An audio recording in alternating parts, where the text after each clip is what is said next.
Dahil dumating na nga yung aming sample na tuna, ay ang sabi ng aming manager magdagdag ng menu. Kaya naman naisipan kong gumawa ng pokeball. Bali ito lang ay in-slice ko lang. Same timbang lang din po ng aming pokeball na salmon. Bali ito naman ay tuna. Kaya naman pagka-slice ko at ginrill na natin yan, nilagyan ko lang ng salt, pepper at konting lemon at saka natin pinrito.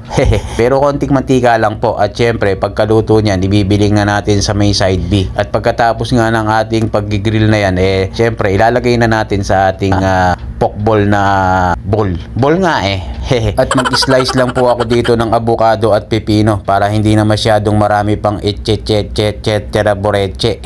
Bali ang nilagay ko lang dyan na sauce teriyaki sauce at lagyan lang natin ng sliced lemon. Pero pwede rin pong mag-choice dito ng spicy mayo or dynamite. Bali ito lang muna ang inuna ko, teriyaki sauce. Pero nang binigay ko sa aming manager ay nasarapan, idadagdag daw agad sa menu.